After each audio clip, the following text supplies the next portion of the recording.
अस्सलामुअलैकुम my YouTube family, कैसे हैं आप सब लोग। उम्मीद करती हूँ कि आप सब लोग बिल्कुल ठीक होंगे।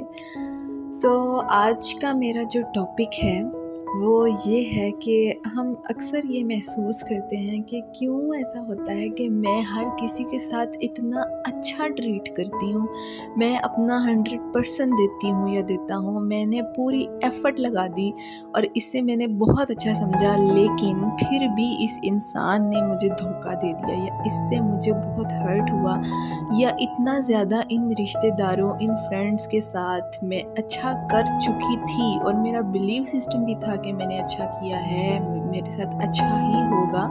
फिर ऐसा क्यों हुआ कि ये लोग मतलब बीच में कुछ ऐसा कर जाते हैं जिसकी वजह से मुझे बहुत ज़्यादा हर्ट हो जाता है और मैं अब इस तरह की सिचुएशन में आ गई हूँ कि किसी और पे बिलीव ही नहीं कर पाती कि आगे अच्छे रिश्ते बनाऊंगी तो शायद वो लोग भी मेरे साथ बिल्कुल ऐसा ही करेंगे या मुझे इसी तरीके से ही हर्ट करेंगे, ऐसे ही मेरे साथ करेंगे। कोई एक बिलीव सिस्टम भी बन गया इसके साथ।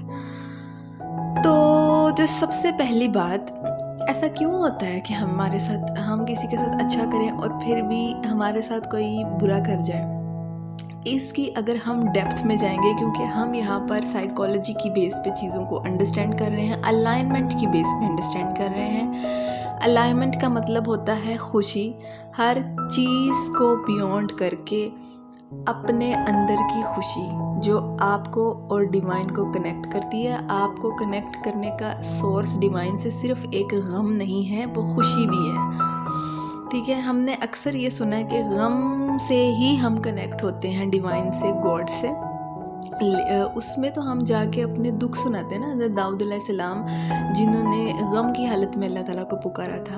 पर किसी ऐसे के बारे में भी तो हमें जानना चाहिए ना कि अल्लाह ताला ने सिर्फ ये मखसूस नहीं किया हुआ कि तुम गमगीन होगे तो ही तुम्हें मेरी याद आएगी या ऐसे होगा। तो हम ये क्यों नहीं मानते कि अल्लाह ताला कोई ऐसी सिचुएशन भी दे सकता है कि हम खुशी से अल्लाह ताला से कनेक्ट करें, हम जिस भी हाल में हों उससे कनेक्ट करके चलें। खैर, ये एक अलग बात हो गई।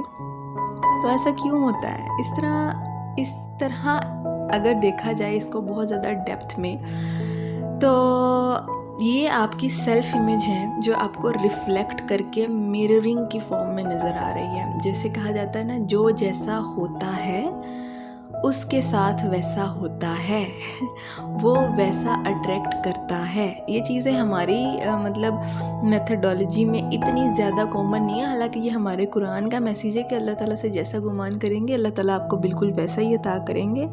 और ये अगर हम कुरान को समझ कर पढ़ना शुरू कर देना तो हमें अंदाज़ा होगा। और ये जो अक़वाल हमारे सामने से गुज़रते हैं, जिनको हम सिर्फ अच्छी बात करके पढ़ते हैं और लोगों को सुनाना हमारा फ़र्ज़ बनता है कि ऐसा ऐसा कहा गया है। हज़रत अली ने यूँ कहा, आप सल्लल्लाहु अलैहि वसल्लम की हदीस मुबारका में ये फरमाया गया, लेकिन कभी आपने उसकी डेप्थ में जाने की कोशिश की है। एक अक्सर कॉल नज़रों से गुज़रा होगा कि जैसा तुम होगे तुम्हें वैसा मिलेगा। कुरान की भी एक आयत है ना जिसमें फरमाया गया है जैसा इंसान होगा उसको वैसे ही लाइफ पार्टनर मिलेगा। इस बात पे कभी और बात करेंगे, लेकिन इसमें से जो मेन एक्सट्रैक्ट करने वाली बात है, जैसा वैसा, जैसा होगा वैसा मिलेगा। अब क्या है इसकी डेप्थ? फिर ऐसा क्यों है कि इतना अच्छा होने के बावजूद भी लोग हमारे साथ धोखा कर रहे हैं, हमें ही बुरा कह रहे हैं, हम और फिर हम आगे कहते सब कुछ मैंने ही किया। अलग बात है कि आप ज़िंदगी में ऐसी सिचुएशंस को एक्सपीरियंस करते हैं और वो करनी ही है। सिचुएशंस ख़त्म नहीं हो सकती, जिन्हें आजमाइशें कहा जा सकता है, वो ख़त्म नहीं हो सकती, ठीक है। लेकिन उनको टैकल करने का तरीका और उनमें कैसे गुज़रना है, कैसे क्या करना है, वो आना चाहिए। जैसे अगर एक एग्ज़ाम्पल से मैं ये समझाना चाहूँगी। मैंने एक एग्ज़ाम्पल पढ़ी थी कि एक बहुत अच्छा स्टूडेंट था अपने स्कूल में, लेकिन वो बेचारा इतना ज़्यादा गरीब था कि वो कुछ नहीं कर सकता था। और उसके जो टीचर थे उन्होंने एक दफ़ा स्कूल में ऐलान करवाया कि इस बच्चे की कौन हेल्प करना चाहता है, तो इसे सब ने अपनी पॉकेट मनी बच्चों ने दे दी। उसके बाद उन्होंने अकेले में उस बच्चे को बुलाया और उसको इंसल्ट किया। क्यों किया? उसे कहा कि तुमने कैसे गवारा किया कि तुम किसी और से ये लो, कि तुम किसी और से उनके पैसे लो, हालांकि वो गरीब था। तो उन्होंने उसको क्या किया कि उन्होंने उसको रास्ता बताया कि तुम इतने पैसे मुझसे उधार लो, इतने पैसे उससे लो, फिर पार्ट टाइम ये जॉब करके जो जूते सिलाई करने की थी उसकी, ये पैसे उन्होंने लोगों को ट्रांसफ़र करो दोबारा और अपने लिए यूनिफॉर्म ख़रीदो। उन्होंने उसको रास्ता बताया कि कैसे तुम अपने बलबूते पे ये कर सकते हो, तुम्हें खुद करना है, ये कोई तुम्हारी आगे नहीं करेगा लेकिन मदद। लेकिन हमारे माशरे में, मामलात में ऐसा ही है, अगर हम किसी पे ट्रस्ट करते हैं, किसी के साथ अच्छा बिहेव करते हैं, तो हमारी एक्सपेक्टेशंस जुड़ जाती है कि आगे से भी ऐसा ही।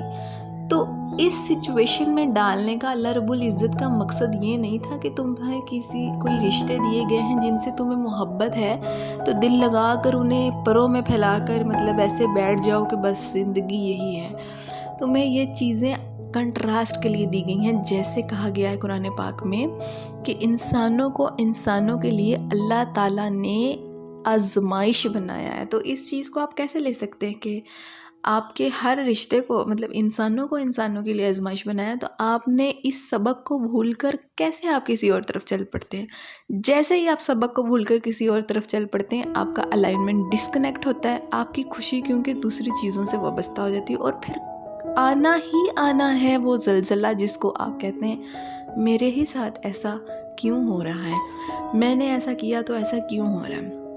शायद एक बात तो आप समझ ही चुके होंगे कि अलाइनमेंट से डिस्कनेक्ट जब होते हैं, जब सबक को भूल जाते हैं, तो फिर ऐसा कुछ तो होता ही है। सेकंड चीज़ एक ऐसी मिसाल है कि आपने ज़िंदगी में शुरू से अलाइनमेंट में रहना सीखा नहीं है। एक प्रोग्रामिंग है माइंड की, चीज़ों के साथ दिल लगाने की और उनके साथ ऐसे जुड़ जाने की। ठीक है, इसमें हम इन वीडियोस का मकसद गॉड से अलाइनमेंट को समझना है, ठीक है, और खुश रहना। अब क्या है, शुरू से आपने मतलब जो देखा एक प्यार मोहब्बत, ये फेज़ बहुत ज़्यादा भी चल सकता है। किसी की ज़िंदगी में ऐसा फेज़ भी आता है तो 20-20 साल उनकी इतनी अच्छी रहती है लोगों से कि उनका ऐसा बिलीफ सिस्टम तैयार हो जाता है कि जिस मकसद के लिए आए थे उसको भूल ही जाते हैं कि अलाइनमेंट किसकी तरफ होना चाहिए, किससे ऐसा जुड़ाव होना चाहिए, और वो किसी और की तरफ झुकाव हो जाता है।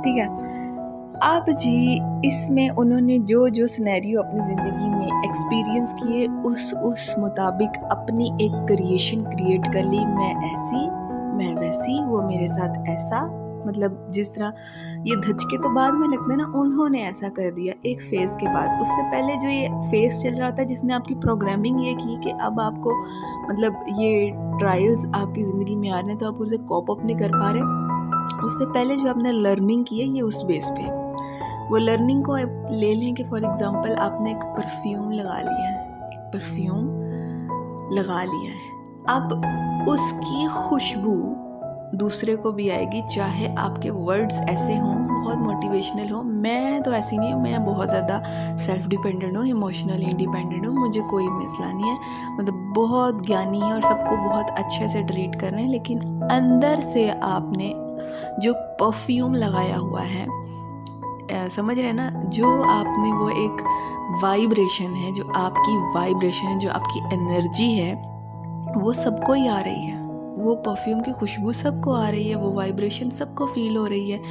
अल्लाह ताला ने इस दुनिया में वाइब्रेशन के तौर पर चीज़ें बनाई हैं। कहते हैं कि जब आपकी वाइब्रेशन खुदा से अलाइन हो जाए तभी आपकी दुआ कबूलियत की दर्जे तक पहुंचती है। और वो अलाइनमेंट का वक्त हमें तहज्जुद का बताया गया है क्योंकि उस वक्त कोई डिस्ट्रैक्शन नहीं होती। अब आपने अपने साथ उस बिलीफ को इतना ज़्यादा अलाइन कर लिया ना कि उस तरह की शुआएं आपके अंदर से निकलती हैं। जैसे आप कहते हैं ना किसी अल्लाह वाले को देख के कि यार ये बहुत अच्छा है, यार इसमें इसकी ये है, ये ऐसा है, आपको फील हो जाता है कि ये बंदे के अंदर से ही एक ऐसी एक खुशबू है, एक ऐसा नूर है जो आपको फ़ील होता है कि यार ये बहुत अल्लाह वाला, या कुछ ऐसे। किसी को भी देखेंगे तो आपको कुछ उसमें जो चीज़ें फ़ील होंगी, जो उससे बात करने से, इंटरेक्ट करने से या देखने से, वो असल में उसकी वाइब्रेशंस हैं। अगर किसी के साथ बुरा फील हो रहा है तो भी आपकी वाइब्रेशंस उसकी आपको फील हो रही होती हैं कि यार मेरी इससे कोई लड़ाई नहीं है, but I am not feel comfortable with this. तो क्या है वजह इसकी कि वाइब्रेशंस का इम्पैक्ट है जो हमें बिल्कुल नहीं इस तरफ तवज्जो, हम बस समझने और डिटेलिंग की तरफ जाने के ऊपर तो बिलीव नहीं रखते। हमने लड़ना है, हमने बहस करनी है, इस तरह क्यों है, उस तरह क्यों है, और समझने की खुद कोशिश नहीं करनी। हमें चीज़ों की बहुत ज़्यादा डिटेल चाहिए, चाहे वो हम अपने ऊपर से ही गुजार दें, हमने अमल करके नहीं देखना। तो ये हमारी सबसे बड़ी हमारा फ्लॉज है हमारे, कि जैसा आपने बिलीफ सिस्टम आपको खुद नहीं पता होगा, क्योंकि इनर लर्निंग नहीं है ना। जब खुद का नहीं पता होगा कि हमने कैसा इमेज क्रिएट किया, जैसे अब ये लर्निंग कर करके जो आपने इतने सालों में ली और बाद में लोगों से आपने ऐसा तकलीफ़ एक्सपीरियंस की, तो आप एक तो अलाइनमेंट से पहले हट गए, उस चीज़ को नहीं माना जो कुरान में भी बता दिया गया, तो गौर व फिक्र नहीं की। तो ये आपकी मिस्टेक है, किसी और की नहीं है कि आप तक पैगाम नहीं पहुंचा था। तो जब इस तरह होगा, एक तो ये चीज़ है ना, और एक ये कि इस चीज़ की लर्निंग से जो आपने अपने ब्रेन पे इम्पैक्ट डाला वो ये था कि हमने एक इमेज बना लिया, मैं सबके साथ अच्छी, सब मेरे साथ अच्छे, सब बहुत अच्छे, मैं उनके साथ और वो मेरे साथ।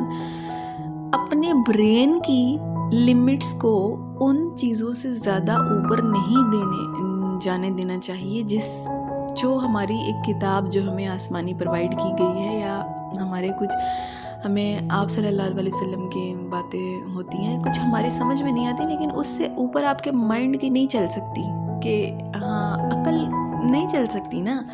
तो उसको बैलेंस में रखना ही अलाइनमेंट है। जब यहाँ से भटकते हैं, जब किसी पे इतना ट्रस्ट, इतना बिलीव, इतना अच्छापन उससे ही फील करने लगते हैं कि हमें उस पॉइंट पे खुदा भी याद नहीं रहता, हमें उसी की बस वो लग रही होती है कि यार मैंने इसे गिफ्ट देना, ये मेरी सच्ची दोस्त, ये वो फलाना टमकाना। तो ऑब्वियसली जब ये परफ्यूम आपने लगाया हुआ तो वो वाइब्रेशंस आपकी निकलेंगी, और जब ऐसी वाइब्रेशंस निकलेंगी तो वो वाइब्रेशंस जो गॉड की वाइब्रेशन है, जो उस लॉ की, जो उस किताब की वाइब्रेशन है, उसमें उससे मिसअलाइन होगा, तो फिर ऑब्वियसली आपके साथ ऐसा होगा। ये बात है कि जैसा हम सोचते हैं वैसा होता है। अच्छी चीज़ें सोचेंगे तो अच्छा होगा, लेकिन कोई भी चीज़ हमारी अकल भी, हमारे लॉज भी, ये दुनिया के लॉज हैं और वो आसमानी किताब और अल्लाह ताला की बताई हुई चीज़ों और हुदूद से आगे नहीं हो सकता है।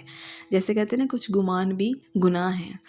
तो आई होप कि मैं क्लैरिफाई कर पाई होंगी कि क्यों ऐसा होता है कि हम बहुत अच्छा रहते हैं और फिर भी हमारे साथ बुरा होता है, हमारा कोई दोस्त नहीं बनता, लोग हमें धोखा दे जाते हैं, हम मुखलिस थे, व्हाटएवर। सो इसी के साथ इस वीडियो का एंड होता है। अपने आप का रखिएगा बहुत सारा ख्याल, अल्लाह ताला को प्रायोरिटी दीजिए, कुरान पाक को समझ के पढ़िए, अपने आप को प्रायोरिटी दीजिए। अल्लाह हाफिज़।